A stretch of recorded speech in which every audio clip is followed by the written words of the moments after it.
Hello friends, YouTube online classes में आपका स्वागत है। दोस्तों, कल हमने आपको अलंकारों के बारे में बताया था और अलंकारों में हमने एक अलंकार पढ़ा दिया था आपको। शब्द अलंकारों की श्रेणी में हमने यमक अलंकार पूरा का पूरा पढ़ा दिया था। आप लोगों ने उसे देखा होगा, समझ में आया होगा और जो कुछ भी आपकी समस्या में बात आई होगी उसे आपने मुझे नोट करके बताने की कोशिश भी की है। कल हम छोड़ के गए थे श्लेष अलंकारों पर।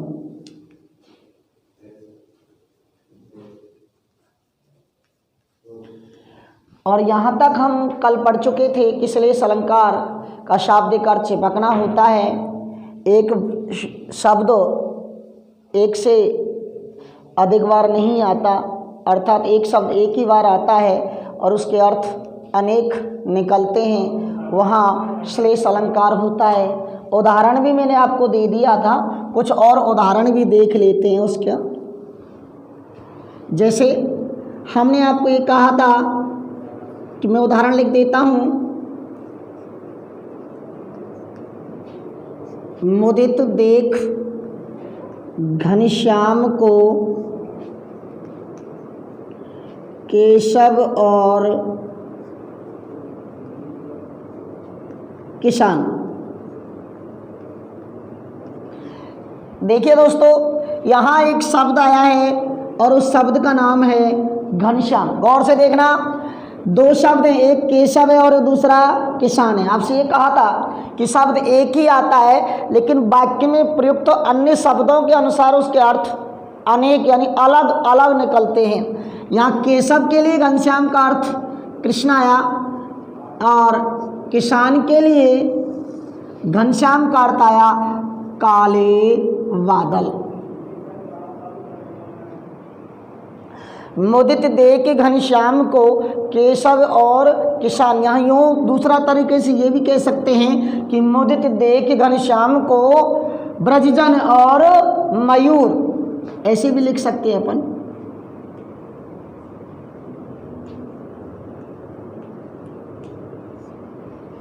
यहाँ ऐसे में थोड़ा सा और दूसरे हिसाब से देख लेते हैं कि मुदित देख घनश्याम को ब्रजजन और मयूर। यहाँ ब्रज के लोगों के लिए घनश्याम का अर्थ निकलेगा कृष्ण और मोर के लिए घनश्याम का अर्थ निकलेगा बादल और मुदित का अर्थ होता है प्रश्न।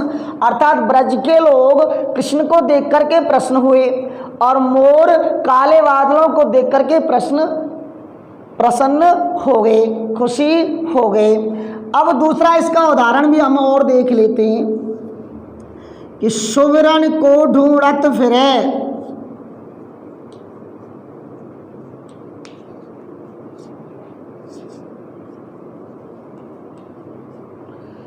कवि, कामी और चोर। गौर से सुनना, सुवर्ण को ढूंढत फिरे कवि, कामी और चोर। यहाँ शब्द है दोस्तों एक सुवर्ण। शब्द तीन और आए हैं, कवि, कामी, चोर। इन तीनों शब्दों के हिसाब से सुवर्ण शब्द के अलग अलग एक से अधिक अर्थ निकलते हैं। कवि के रूप में देखते हैं तो कवि के रूप में अर्थ आया इसका अच्छे वर्ण या सुंदर वर्ण। कामी के रूप में आया सुंदर स्त्री या शरीर और चोर के रूप में आया सोना। एक शब्द जब एक ही बार आ रहा है लेकिन उस एक शब्द के अर्थ अनेक बार निकलते हैं तो वहाँ श्लेष अलंकार होता है।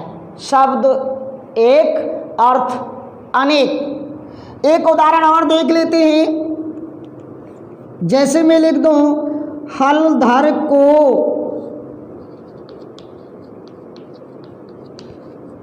प्रिय हैं सदा केशव और किसान।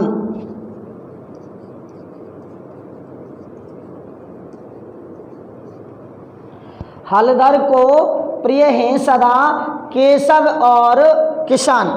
यहाँ शब्द एक आया हलधर, केशव के लिए हलधर शब्द का अर्थ निकला बलराम, और किसान के लिए हलधर शब्द का अर्थ निकला बैल। देखिएगा दोस्तों, शब्द एक था हलधर, लेकिन उसके अर्थ दो निकले, एक तो निकला बलराम और दूसरा निकला बैल। तो जहाँ एक शब्द हो अर्थ उसके एक से अधिक हो, वहाँ श्लेष अलंकार होता है। आप इसे अच्छी तरीके से देख लें, उतार लें। यहाँ हमने आपको श्लेष अलंकार के बारे में उदाहरण के रूप में बताया है कि जहाँ दो अलंकार हमने आपको पढ़ाए कि जब एक शब्द एक से अधिक बार आता है, अर्थ प्रत्येक बार उस शब्द के अलग अलग निकलते हैं, वहाँ तो होता है यमक अलंकार। श्लेष अलंकार थोड़ा सा डिफरेंट है, एक शब्द एक ही बार आता है, लेकिन उस एक ही शब्द के अर्थ अनेक निकलते हैं वाक्य में प्रयुक्त अन्य शब्दों के अनुसार, वहाँ होता है श्लेष अलंकार। शब्द अलंकारों की कैटेगरी में हम आगे चलेंगे। अब तीसरा अलंकार पढ़ेंगे, और उस तीसरे अलंकार का नाम है अनुप्रास अलंकार। लिख देता हूं मैं।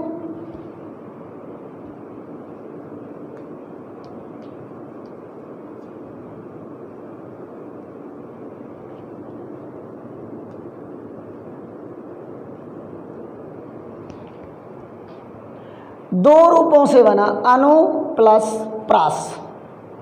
अनु प्लस प्रास। अनु का अर्थ वैसे तो अपन कहते हैं बार बार, प्रास का अर्थ होता है वर्ण, यानी एक वर्ण एक से अधिक बार आ जाए। दोस्तों यहाँ मैं एक ट्रिक्स के माध्यम से, थोड़ा गीतों के माध्यम से आपको समझाने की कोशिश करूँगा ताकि आप जल्दी तरीके से उसे अच्छी तरीके से समझ जाएं। एक वर्ण, पहले तो हमें यहाँ आपको उसमें परिभाषा लिख देनी है, मैं लिख देता हूँ, आप उसे अच्छी तरीके से उतार लें कि जहाँ काव्य पंक्ति में एक वर्ण की पुनरावृत्ति होती है,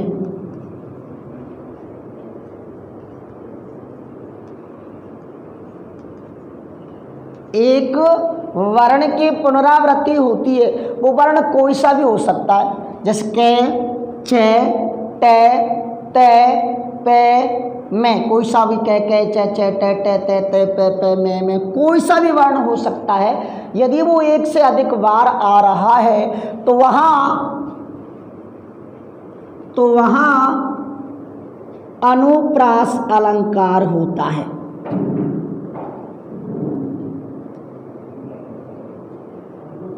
तो वहाँ अनुप्रास अलंकार होता है। दोस्तों आज इस वीडियो में मैं आपको अनुप्रास अलंकार के भेदों के बारे में बताऊंगा कि कौन कौन से भेद इसके होते हैं और किस तरह इसको बांटा गया है। बहुत आसान तरीका मैं आपको बताने जा रहा हूं।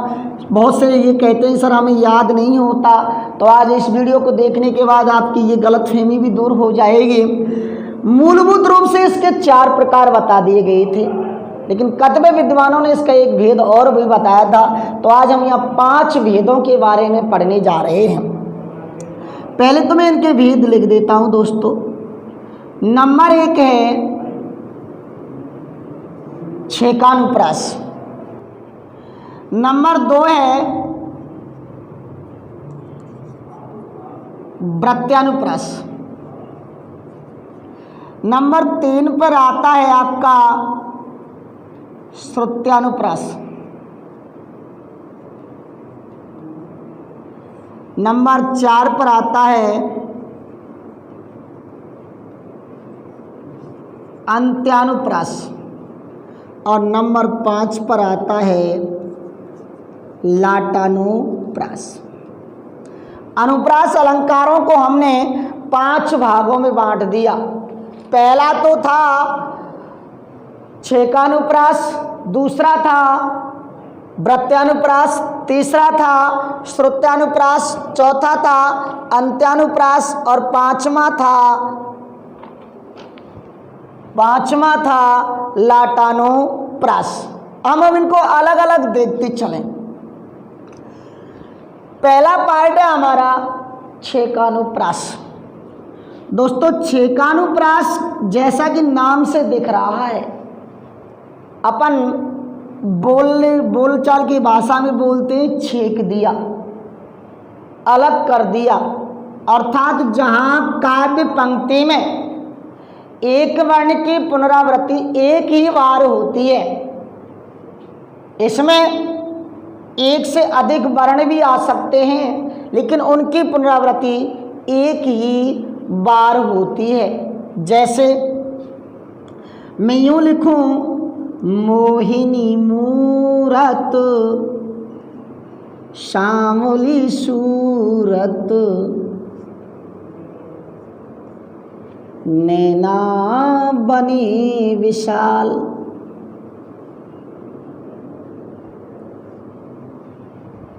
मोहिनी मूरत श्यामली सूरत, नैना बनी विशाल। यहाँ देखो मैं से, यानी एक वर्ण एक ही बार आ रहा है, वहाँ होता है आपका छेकानुप्रास। दूसरा आता है दोस्तों वृत्त्यानुप्रास। वृत्त कहते हैं सर्किल, बार बार जो वर्ण आता है उसे हम वृत्त्यानुप्रास अलंकार के रूप में कह सकते हैं। आपने बहुत बार सुना होगा, एक लाइन आती है जैसे कि चंदू के चाचा ने, जैसे मैं लिखूं, चंदू के चाचा ने चंदू के चाची को चांदनी चौक पे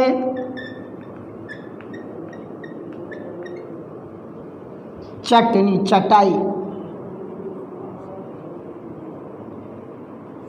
दोस्तों यहाँ एक वर्ण बार बार आ रहा है, इससे ऊपर का जो था वहाँ एक वर्ण एक ही बार उसकी आवृत्ति हो रही थी, लेकिन यहाँ छ, चंदू बोले छ, चाचा में भी छ, यहाँ देखो छ, यहाँ देखो छ, छ, अनेक बार आया चर का, तो यहाँ कौन सा अलंकार होगा? वृत्त्यानुप्रास। और भी उदाहरण इसके काफ़ी हैं कि भगवान भक्तों की भयंकर भूरी भूति भगाइए। काफ़ी उदाहरण है, जैसे नज़र को नज़र की नज़र से ना देखो, नज़र को नज़र की नज़र जो लगेगी, नज़र को नज़र की नज़र जो लगेगी, नज़र की नज़र से नज़र टूट जाएगी। यानी एक वर्ण बार बार आ रहा है, एक से अधिक बार आ रहा है, तो वहाँ होता है वृत्त्यानुप्रास। अब देखिए श्रुत्य, जो सुनने में एक जैसे लगे, उच्चारण स्थल होते हैं हिंदी में, जैसे कंठ होता है, तालु होता है, मूर्धा होता है, तो मुख के एक ही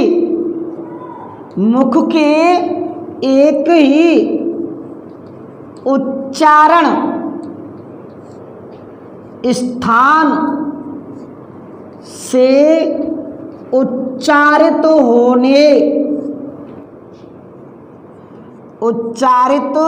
होने वाले वर्णों की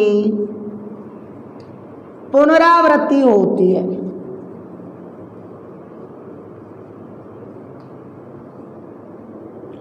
पुनरावृत्ति होती है। जैसे मैं आपको उदाहरण में जैसे बताऊं, जैसे मैं लिखूं दिनांत था,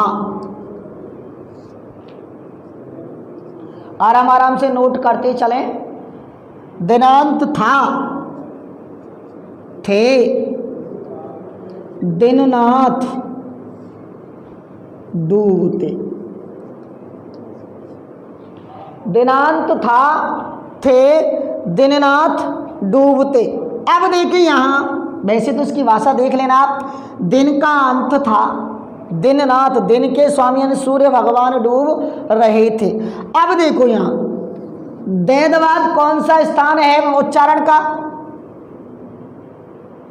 मेरे हिसाब से दंत है। यहाँ सब देखो दंत है, दंत, दंत, ये सब एक ही उच्चारण स्थान है। एक से अधिक बार आ रहा है तो वहाँ श्रुत्यानुप्रास अलंकार होता है। यानी एक से अधिक अनेक बार जो एक से अधिक मुख्य उच्चारण स्थान से उच्चारित होने वाली वर्णों की जहाँ पुनरावृत्ति होती है वहाँ श्रुत्यानुप्रास अलंकार होता है। दोस्तों आइए अब इसके हम चौथे पार्ट पर चलते हैं। चौथा पार्ट है इसका अंत्यानुप्रास। दोस्तों बहुत ही ज़्यादा इंटरेस्टेड ये टॉपिक चल रहा है।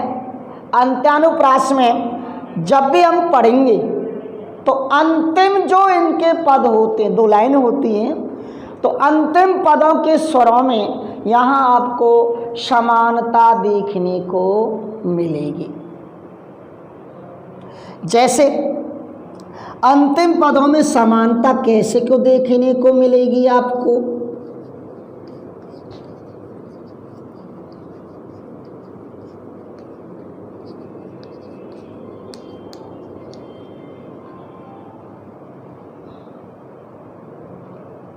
अंतिम पदों में समानता होती है। अब देखिए उदाहरण के रूप में देखें आप, जैसे मैं एक आपको गाने के रूप में बता देता हूँ। आप जो मेरे मीत ना होते, आप जो मेरे मीत ना होते, चेहरे पे मेरे गीत ना होते।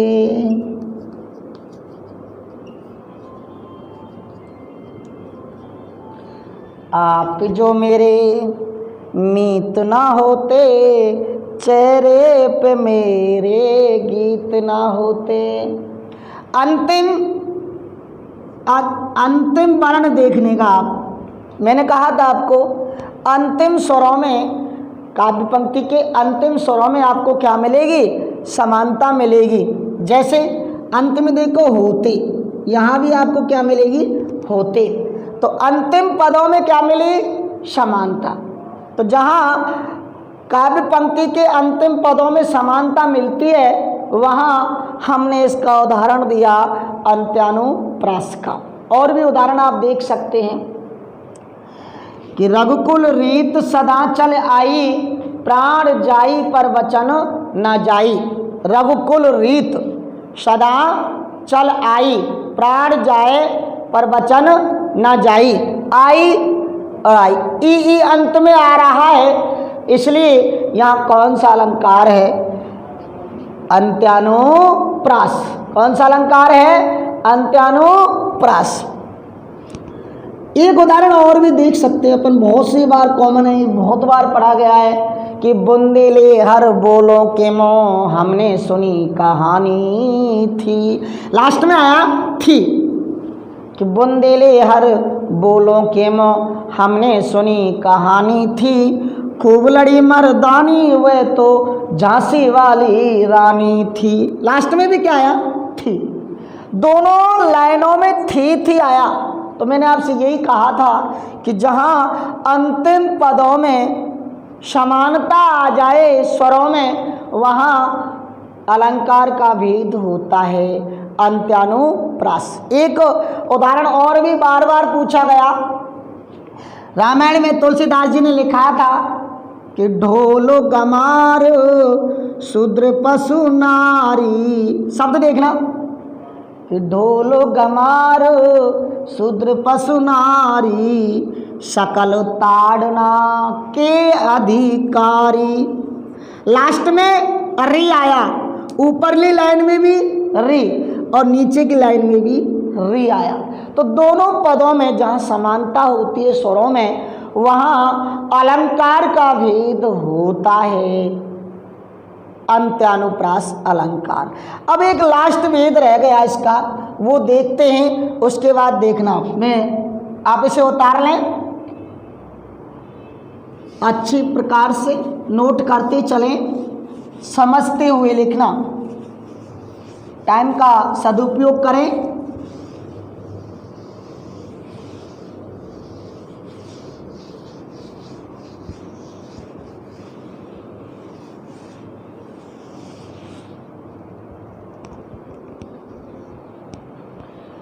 पांचवा कतबे विद्वानों ने जो भेद बताया था उस भेद को हम लिए चलते हैं और उस भेद का नाम दे दिया गया लाटानोप्रास। दोस्तों, एक शब्द होता है,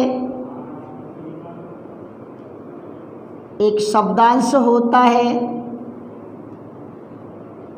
या एक वाक्य होता है। एक शब्द, एक शब्दांश या एक वाक्य की पुनरावृत्ति होती है।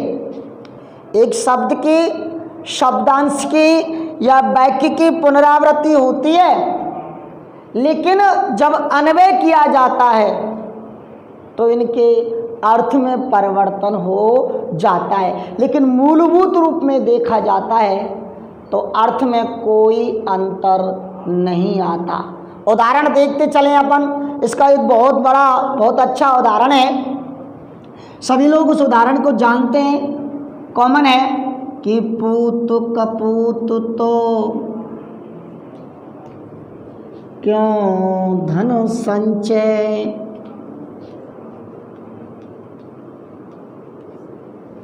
दूसरी लाइन देखिएगा कि पूत सपूत तो क्यों धन संचय।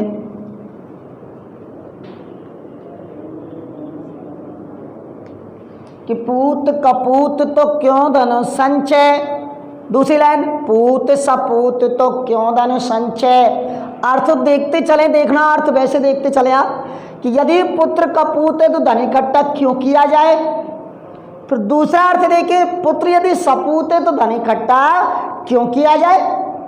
अब साधारण रूप में देखें तो अर्थ एक ही निकल रहा है कि धन इकट्ठा क्यों किया जाए, लेकिन जब हम इसका अन्वय करते हैं, अन्वय देखते चलना, यदि पुत्र कपूत है और उसके लिए 100 रुपये छोड़े तो 100 रुपये छोड़ने का भी वो बना देगा 0।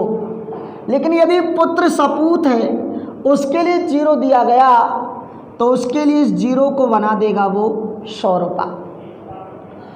इसलिए अन्वय जब किया गया तो इनके अर्थ में परिवर्तन आ गया। तो वहाँ जहाँ एक शब्द, एक शब्दांश या एक वाक्य की पुनरावृत्ति बार बार होती है, अन्वय करने पर अर्थभेद में अंतर आ जाता है, वहाँ हमें अनुप्रास अलंकार का भेद देखने को मिलता है। उस भेद का नाम है लाटानोप्रास। दोस्तों, मैंने आपको 5 भेद बताए, एक बार दोबारा रिवाइज देख लें उसका। पहला बताया था मैंने आपको छेकानुप्रास। छेकानुप्रास में एक वर्ण एक ही बार आता है, एक वर्ण एक ही बार आता है, 2 या 2 से अधिक बार नहीं आता। दूसरा बताया था मैंने आपको वृत्त्यानुप्रास। कौन सा बताया था? वृत्त्यानुप्रास, यानी एक वर्ण 2 या 2 से अधिक बार, अनेक बार, बार बार आता है, वहाँ वृत्त्यानुप्रास अलंकार होता है। तीसरा बताया था मैंने आपको, बोले कौन सा बताया था? श्रुत्यानुप्रास।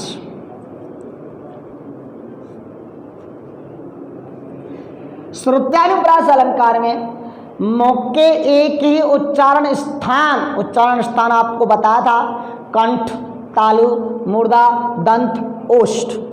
तो मुख के एक ही उच्चारण स्थान से उच्चारित होने वाले वर्णों की यहाँ बार बार पुनरावृत्ति होती है, वहाँ श्रुत्यानुप्रास अलंकार होता है।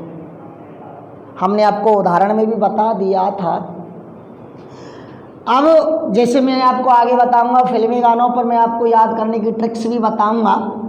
चौथे पे मैंने आपको बताया था अंत्यानुप्रास अलंकार।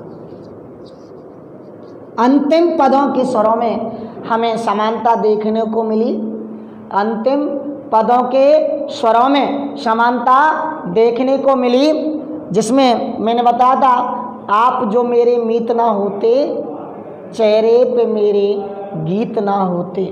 ऐसे ही हमने लास्ट में आपको बताया था लाटानुप्रास।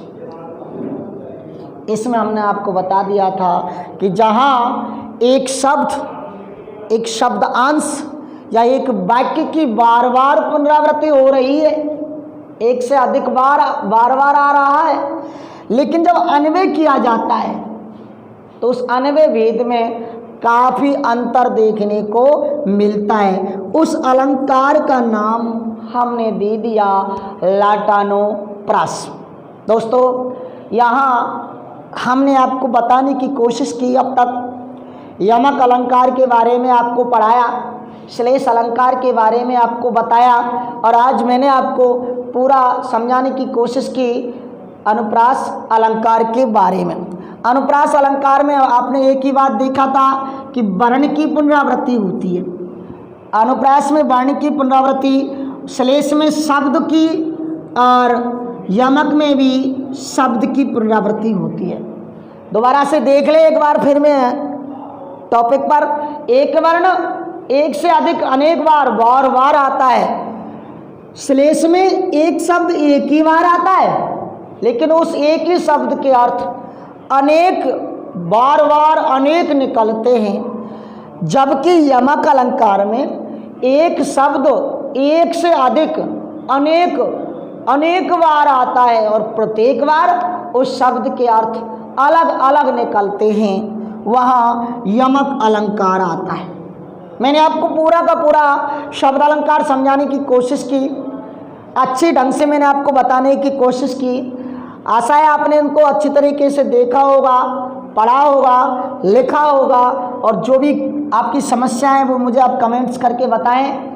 आगे की टॉपिक में मैं आपको सबसे पहले उन्हें क्लियर करने की कोशिश करूंगा, और अगली वीडियो में मैं आपको अर्थ अलंकार के बारे में बताने की पूरी कोशिश करूंगा, ताकि आपको अच्छी से अच्छी समझ में आ जाए। धन्यवाद।